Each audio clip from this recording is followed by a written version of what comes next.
En un giro impactante, la exnovia del hombre que intentó asesinar al expresidente Donald Trump se ha presentado con una revelación bomba. Esto nos dio una mirada a la mente y las motivaciones del hombre que ahora está en el centro de uno de los eventos más controvertidos de la historia política moderna. Sus revelaciones sobre él son a la vez extrañas y aterradoras, desde su comportamiento alocado hasta su amor por las teorías conspirativas. ¿Cuál es su historia? ¿De qué manera pudo el tirador de Trump mantener oculto su lado monstruoso a todo el mundo, incluso a sus propios padres? Revelaciones de la exnovia. Crooks supuestamente tiene muchos comportamientos sexuales extraños. Una de las cosas más extrañas de él era que hablaba mucho de su pene sin que nadie le preguntara. Otra revelación inquietante en la investigación sobre Thomas Crooks fue el descubrimiento de su última búsqueda telefónica antes de intentar asesinar a Donald Trump.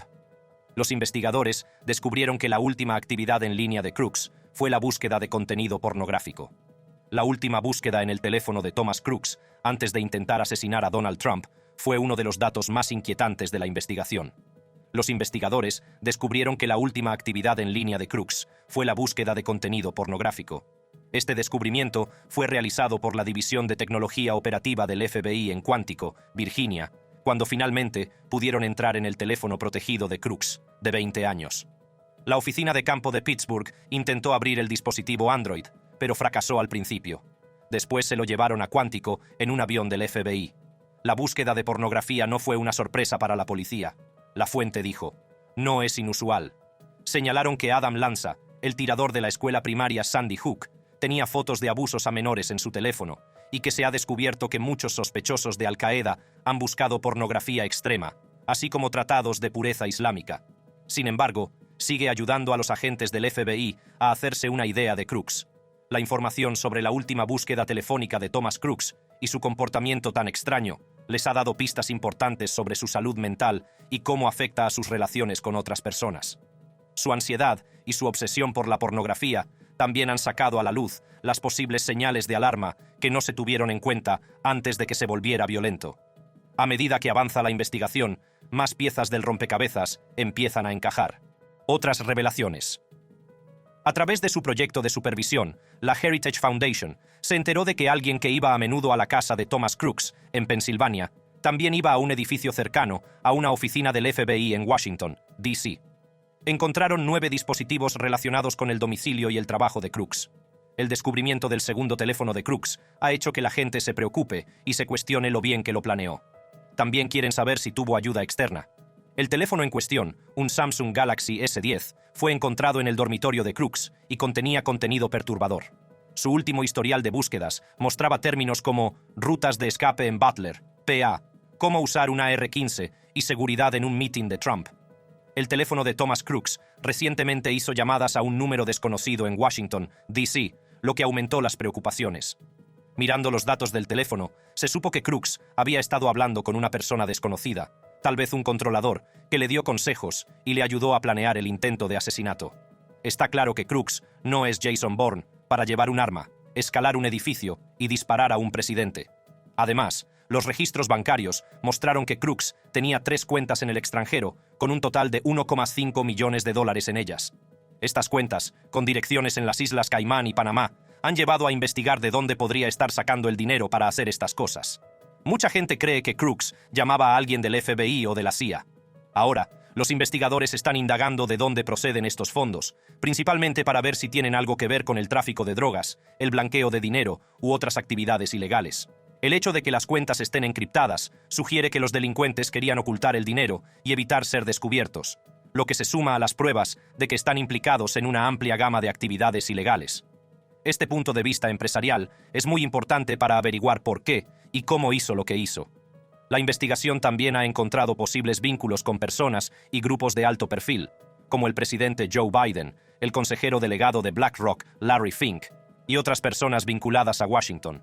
BlackRock es una empresa global de gestión financiera, y su consejero delegado, Larry Fink, ha sido criticado por sus presuntos vínculos con Crooks. Aún no hay pruebas claras de estos vínculos, pero los investigadores están investigando las comunicaciones de Crooks y cualquier transacción financiera que pudiera conectarle con BlackRock. La gente se pregunta si Crooks podría haber sido influenciado o haber recibido dinero de personas o grupos relacionados con la empresa, que tiene un enorme impacto en la política y la economía.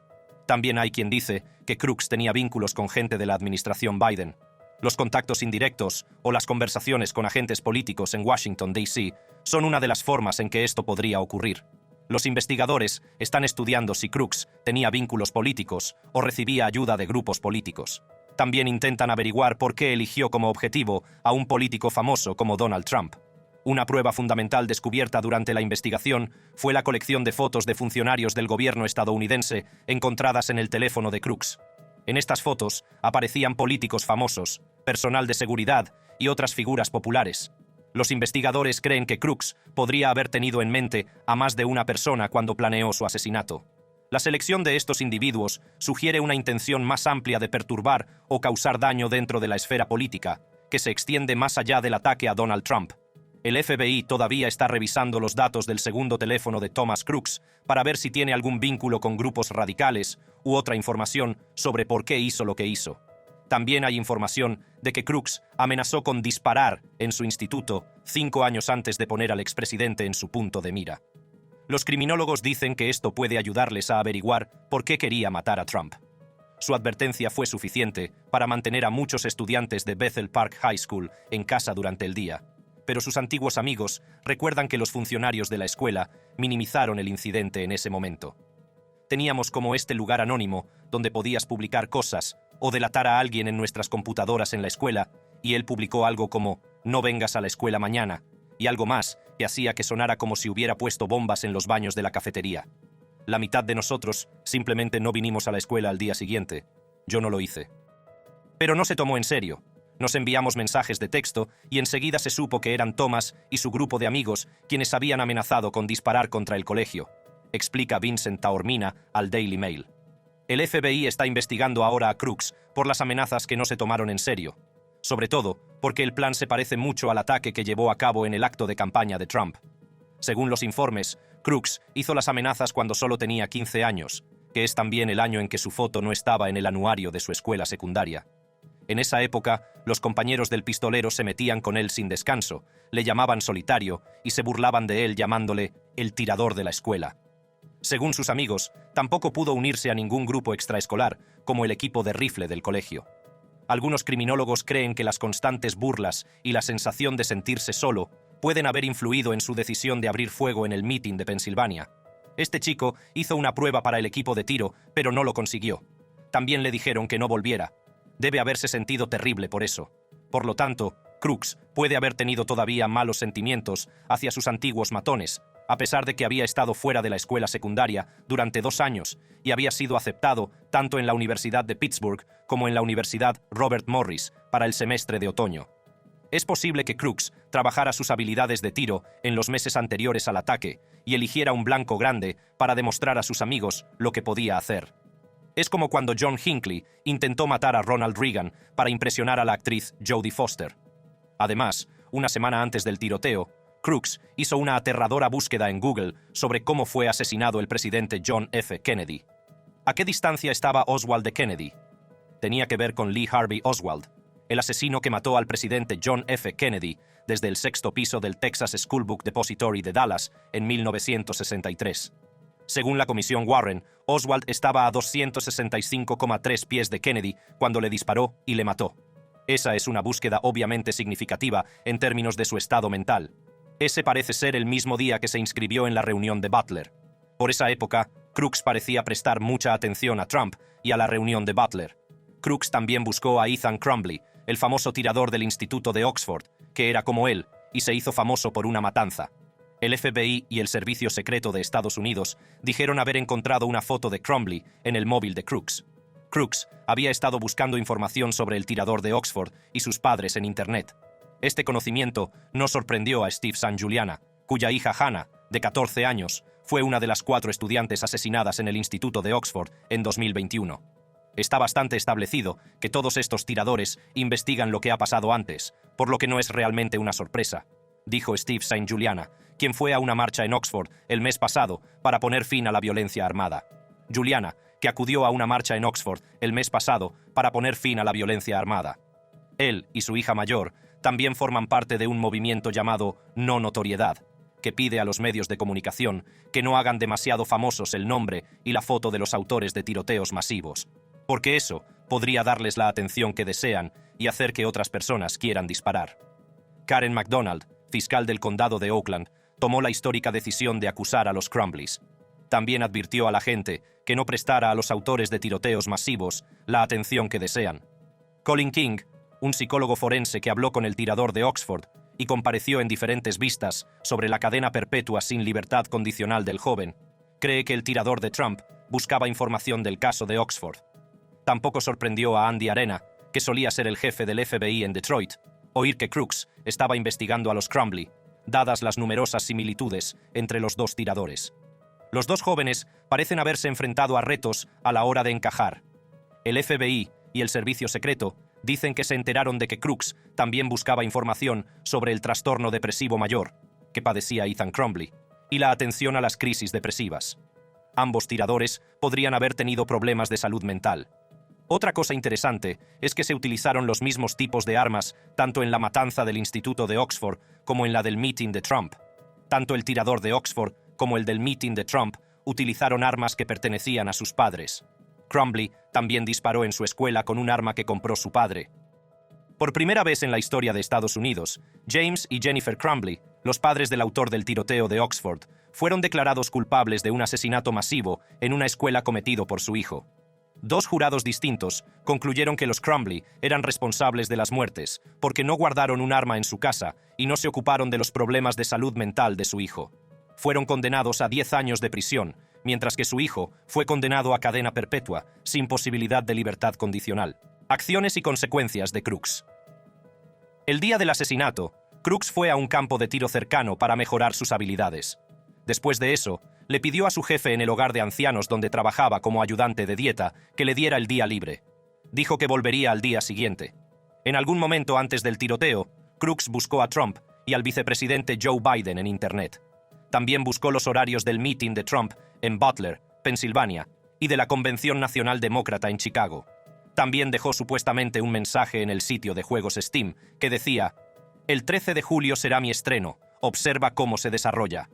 Ese día pidió prestada la pistola AR-15 de su padre, diciendo que iba a ir a un campo de tiro.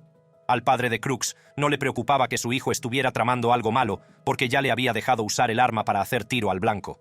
Ese día, Crooks compró 50 cartuchos de munición de 5,56 milímetros en una armería cercana. En la escena del crimen no se encontró una escalera de 1,5 metros que había comprado en Home Depot, y no se cree que la utilizara para llegar al tejado. Después de eso, condujo hasta el meeting de Trump en Butler, Pensilvania, y aparcó en una gasolinera a 1/3 de milla de distancia. Crooks fue visto caminando cerca de la zona del meeting durante al menos una hora antes del asesinato. Una filial de ABC en Pittsburgh, WTAE, obtuvo un vídeo de Crooks paseando justo fuera de la reunión de Trump a las 5:06 p.m. Eso fue aproximadamente 1 hora y 5 minutos antes de que se produjeran los primeros disparos. Antes de los disparos, también se le vio dando vueltas cerca de los magnetómetros. Algunos testigos dijeron que parecía una persona sospechosa.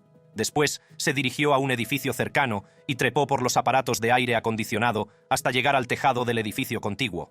Desde allí, pasó a un edificio más alto. Según fuentes policiales, pasaron 20 minutos desde que los francotiradores del servicio secreto vieron por primera vez a Crooks en el tejado hasta que disparó a Trump. 62 minutos antes del asesinato, fue nombrado persona de interés. Según el sheriff del condado de Butler, Michael T. Sloop, un agente intentó detener al tirador subiendo al tejado para hablar con él, pero Crooks apuntó con su arma al agente, haciéndole retroceder. En ese momento, Crooks empezó a disparar a Trump, que se volvió para mirar una pantalla gigante, una maniobra que pudo salvarle la vida, pero también hirió a otras 2 personas y mató al bombero Cory Comperatore.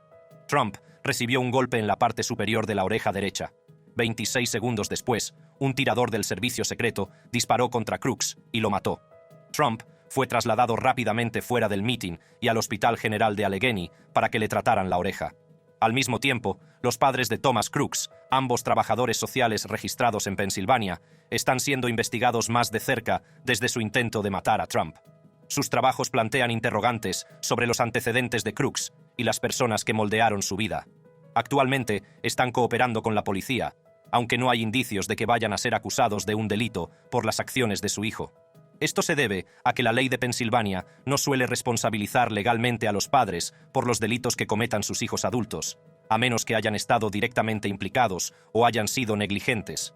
Aún no se sabe lo suficiente sobre lo que los padres de Crooks sabían e hicieron en las horas y días anteriores al asesinato, como para poder decir con seguridad cuáles podrían ser las consecuencias legales.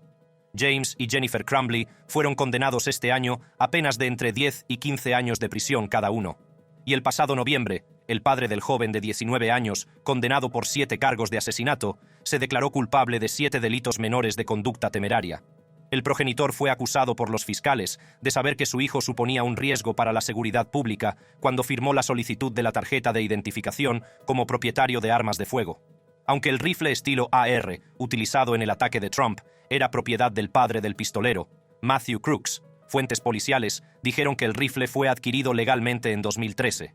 Además, los padres estaban tan preocupados por el paradero de su hijo y la desaparición del arma que se pusieron en contacto con las autoridades horas antes del tiroteo.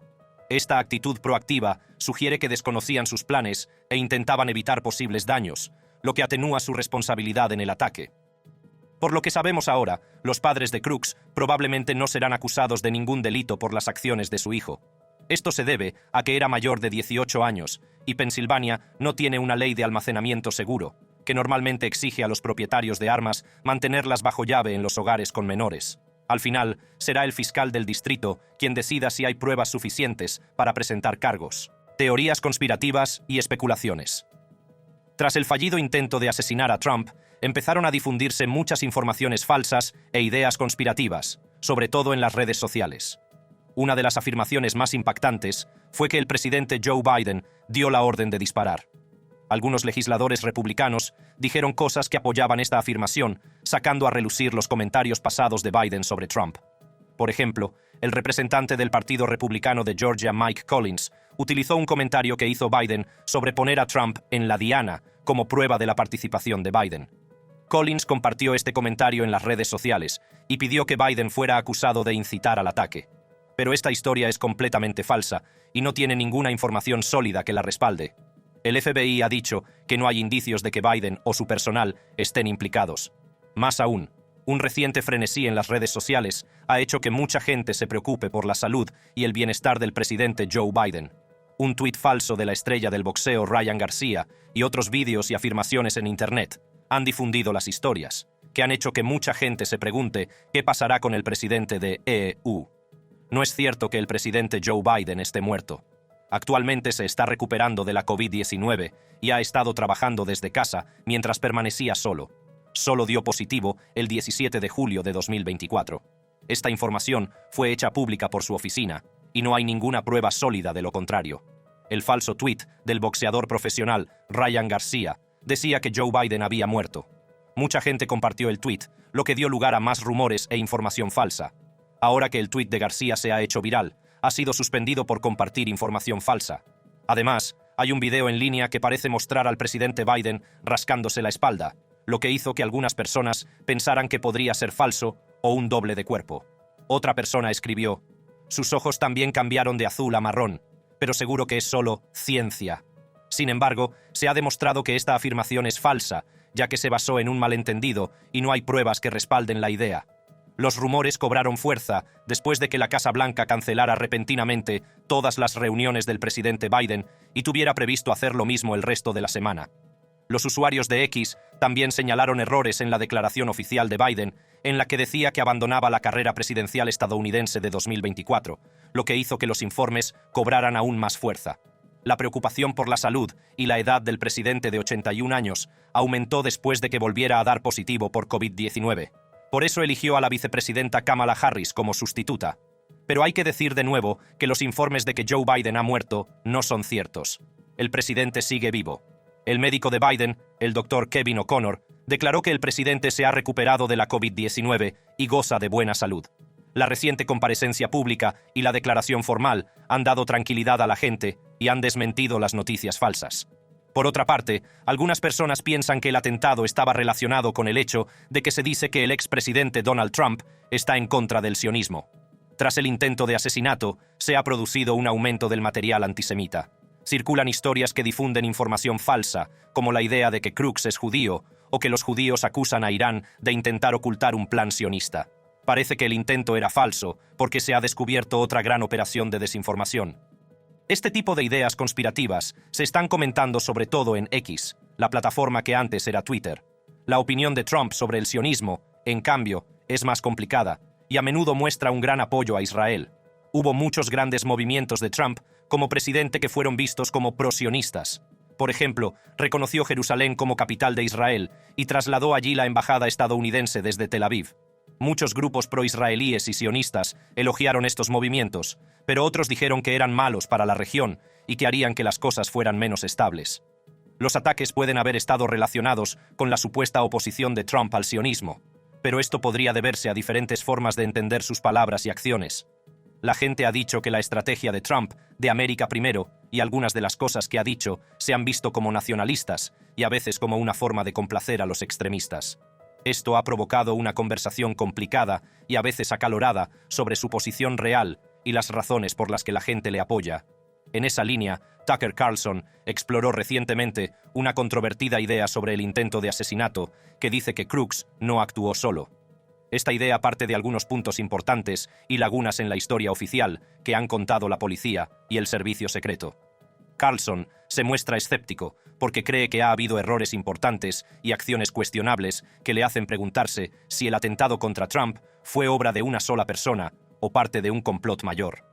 Carlson ha dejado claro que no cree en la idea del pistolero solitario, en este caso, comparándolo con el asesinato del presidente John F. Kennedy y otros acontecimientos históricos. El análisis de Carlson señala una serie de errores importantes y acciones extrañas que hacen pensar que Crooks podría no haberse movido por su cuenta. Crooks supuestamente intentó entrar en una zona segura con un telémetro, una herramienta utilizada para apuntar a larga distancia, horas antes del tiroteo. Aunque levantó sospechas, le dejaron marchar y el servicio secreto le perdió la pista más tarde. Este primer encuentro le hace preguntarse por las medidas de seguridad y el nivel de alerta de los agentes que se supone que están de servicio. Crooks inició su ataque desde una azotea que no estaba debidamente cerrada. Hubo peticiones de más seguridad por parte del equipo de Trump, incluyendo asegurar los miradores alrededor del evento, pero estas medidas no se tomaron. Debido a este error, Crooks pudo esconderse y llevar a cabo el ataque. Carlson empezó a preguntarse si fue por estupidez o si decidieron dejar que se produjera el ataque. La idea de Carlson va más allá de la simple incompetencia. Sugiere que puede haber un complot del Estado profundo para impedir que Trump se convierta en presidente en 2024. Utiliza similitudes del pasado y el hecho de que las acciones contra Trump han ido empeorando desde que se convirtió en político. Este punto de vista proviene de la creencia más amplia de Carlson de que personas importantes en el gobierno y otras instituciones están decididas a impedir que Trump vuelva a ser presidente. El pasado y las acciones de Thomas Crooks muestran que es una persona muy problemática que está interesada en figuras históricas violentas y personas notorias como Ethan Crumbley. Su gran colección de fotos de líderes del gobierno de Estados Unidos y su estudio en profundidad del asesinato de John F. Kennedy pintan la imagen de un hombre obsesionado con la violencia y el caos. A medida que avanza la investigación, estos nuevos detalles son muy importantes para averiguar lo peligroso que era realmente Crooks y lo que hay que hacer para detener amenazas similares en el futuro.